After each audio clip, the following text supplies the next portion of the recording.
Twistzz seems to be leaving FaZe, which is like really weird, right? Because like FaZe have been doing so well. They're on this great streak. They've entered in the best teams of all time, streak list. They've gone past G2. I don't know, guys. Maybe that G2 team was a bit of a failure, all things considered. Also, by the way, as I said, I wouldn't say it's a particularly strong era. It's the start of a new game. We don't really know where anybody is right now. I've been watching a lot of Blast, and Blast is sort of proving to me that actually teams haven't really got a good handle on CS2 yet. I don't think the standard of CS being played I think it's even worse than what it was like at the end of CSGO, and teams had stopped trying because the new game was coming out. So it's a bit of a, and I've had a couple of pro players in my DMs actually going, Christ, like, you were actually right about how shit the level is. Like, what am I watching?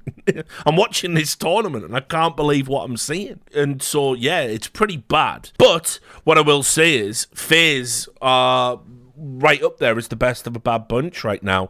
Do seem to be unbeatable. But also, as I said, all bets are kind of off because Complexity are in the mix. They're looking like an actual good team. JT is suddenly a player. He can suddenly actually play the game. So you don't know who's going to be good, who's going to be bad, what it's going to look like. It is a new game, and you've got to respect that fact. Anyway, FaZe are at the top of the mountain right now. Whether that mountain is really a molehill or not is irrelevant.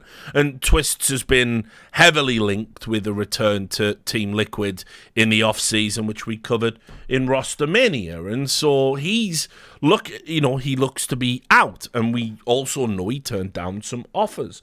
Oh, it's kind of crazy. I almost wish he wasn't leaving now, if he is, because I don't want to see this FaZe team kind of break up while they're doing so well at the start of the game. But also, I kind of get it, like Liquid would look to have an amazing roster if it is indeed true.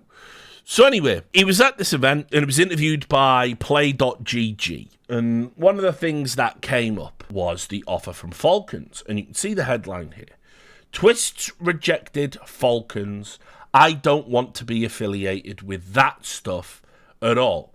And it said here, the FaZe star confirms that he was contacted by Falcons, but he never considered joining the Saudi team due to his morals, he explained in an interview. It said his Saudi involvement in Counter-Strike is not a possibility, it's a reality. In recent years, we've seen ESL and FACEIT being acquired by the Savvy Games Group, a company owned by the Saudi Arabian Public Investment Fund. We've also witnessed Saudi Crown Prince and Prime Minister Mohammed bin Salman announcing an esports World Cup in Riyadh in 2024.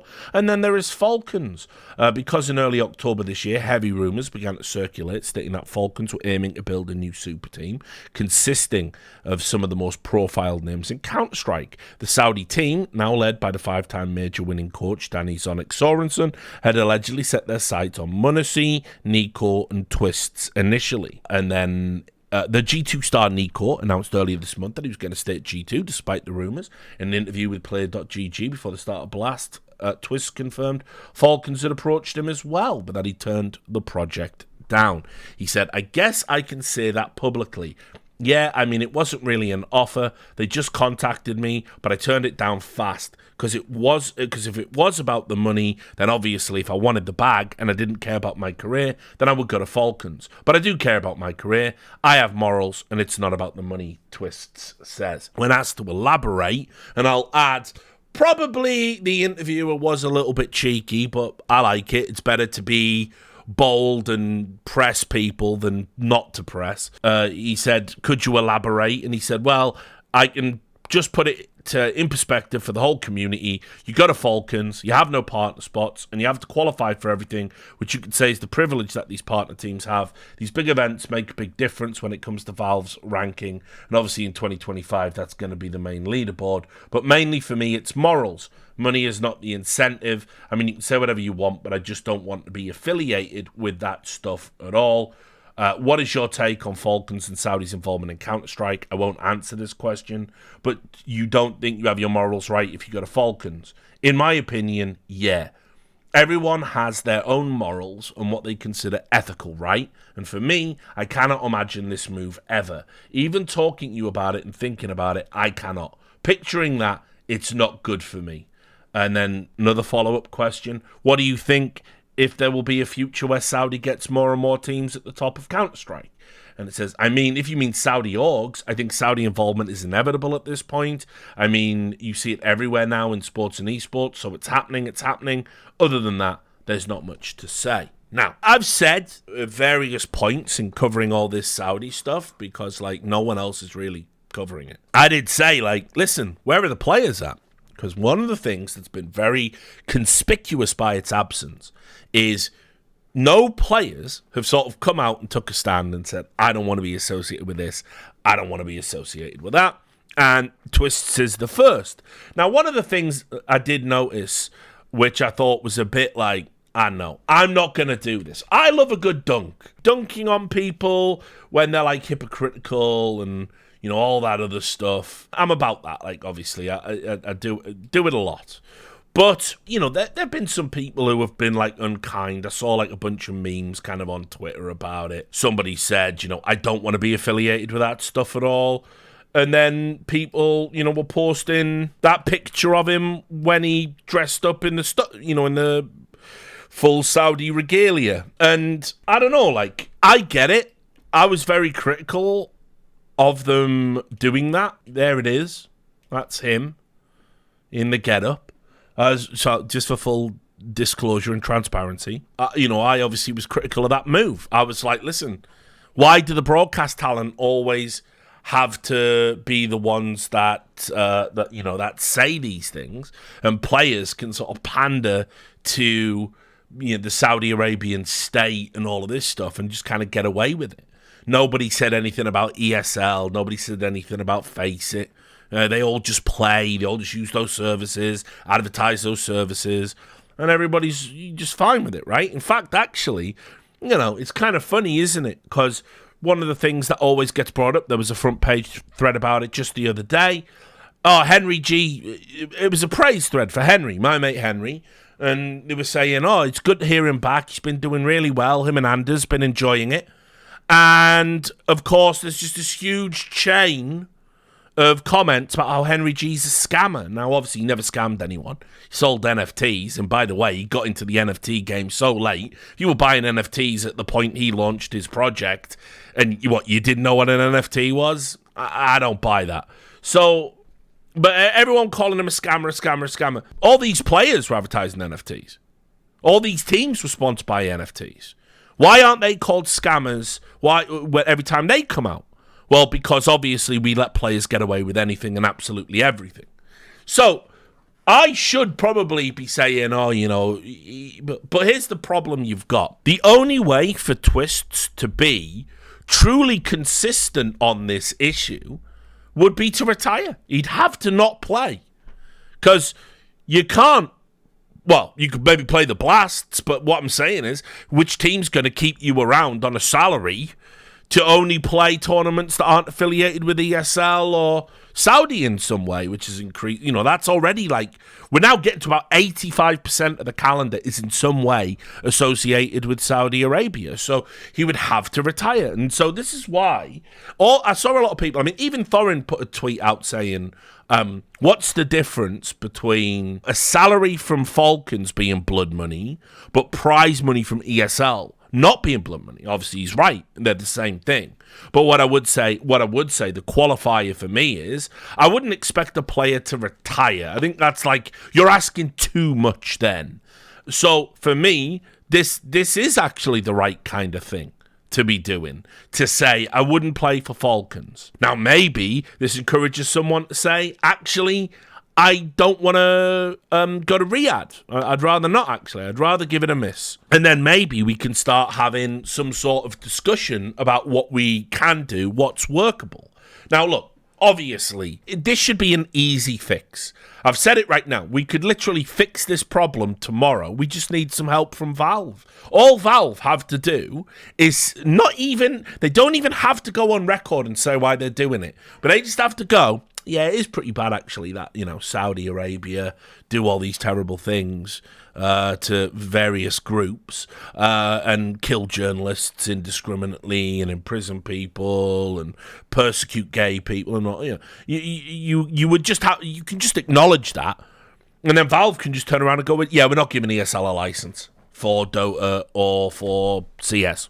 We won't allow them to have any tournaments. And we encourage all third-party tournament operators to contact us, and we'll even get you started. We'll even put some money into kickstarting your tournament circuit.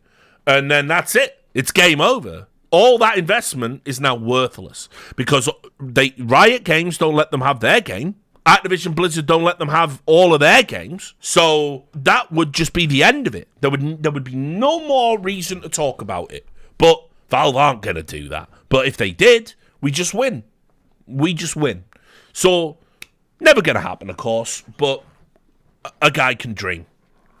Now, the other component to this is, I have to say, I think it sends out a very good message, and I'm actually kind of a little bit happy, because I thought, I've got to be honest, I watched Duncan's Reflections. Like, I've always liked Zonic. I watched Duncan's Reflections series. He did a 3-part interview with Zonic. Super weird, actually. A guy in the YouTube comments said to me, "Oh, you're reviewing Falcons on HLTV. When are you going to review Zonic on Foreign's show?" Surely you could see the difference of the CEO of Falcons going on to HLTV to answer questions about Falcons and then lying, and Zonic going on to answer questions about his career. Like, no difference? All right, cool. Yeah, great stuff. So anyway, I gotta say, Sonic's kind of come across as a bit of a cunt in all of this. Like, he hasn't really, been the most likable in some of his like answers and his approaches to all of this stuff. And if it was anybody else, I think the community would probably pick up on that and be like, pretty arrogant to declare yourself to be the bag, pretty arrogant to say the best thing about coming to Falcons is working with you. I get it, he's earned it, but kind of, and he said some stuff in the Reflections interview, so I was like, probably didn't really need to go that fucking hard in the paint. Like, for example, I admire the transparency and the honesty, obviously, but might be a little bit too soon to start dishing and saying I was calling 50% of Astralis' games towards the end of Glave's tenure as IGL. Like fucking hell, mate. It's all a bit strong for me, like. All a bit strong, and especially considering how upset he got, over fucking Device when Nip threw him under the bus and stuff like that. Anyway, whatever. But the point is, I have to say, I do find it fucking amusing now that Falcons have gone from, we're gonna get m0NESY, Nico, Twistzz, Magisk, and Snappy, right, or whatever it was, and now they've got Magisk and maybe Snappy. So I think it's brilliant. Like, I gotta say, like, this Falcons team, after all of the hype around it and all the money they've threatened to throw around, I think if you're getting high-profile knockbacks from people like fucking Nico, Twistzz now, you've already benched your team. Like, that was announced. And then you might have, just to get the ball rolling, you might have to go back and reinstall them. I think it's pretty fucking funny. And it would be hilarious to me if, for all of the talk about the fucking, I'm here for the project, I'm here for the autonomy, if Zonic ended up basically, it's just him and Magisk and, Boros, and that's it, really. Just seems fucking stupid. But anyway, I'm not going to be too hard on, like, Twistzz for sort of straddling that line. That's really hard to work. I mean, he has been the first player to sort of say there is something morally bankrupt about Falcons. And as I pointed to, we got bigger issues potentially coming in, because we aren't going to clear this conflict of interest allegation until they are transparent about who is funding them. And they won't be transparent about who are funding them, because we know if we start looking at it somewhere along the line and join up the dots, eventually it's going to lead back to the PIF. Now, just on that note, and I'm sort of shoehorning this in, it's got nothing to do with Twistzz and nothing to do with esports. But when I told you it's all over and we're going to enter into an era where basically conflict of interest isn't going to be enforced anymore in esports. Basically, it's already kind of fallen in football. And that was this news here. I mean, this is why, like, so I ended Prem Review because I haven't had a lot of time with all the stuff with the house and all of that, and moving and blah blah blah. So Prem Review was like the content that generates the least revenue. It always gets flagged, so it just had to go so I could free up some time, and maybe it'll come back, maybe it won't. But anyway, you can see here, right? Newcastle can sign players on loan from PIF-owned Saudi clubs after a vote. And so basically what this is Newcastle are owned by the Saudi Arabian PIF. Newcastle were my boyhood club. I can't support them anymore because they're morally compromised. And even though I find myself drifting back to watch them, I've been deliberately not doing it. And I'm just going to wean myself off and try and find another team until maybe one day I can, come back. But anyway, since this has happened, we've done business with a number of PIF-owned teams. And, for example, we sold a player suspiciously cheap to a Saudi Arabian PIF team, and they looked at it and said, that's okay.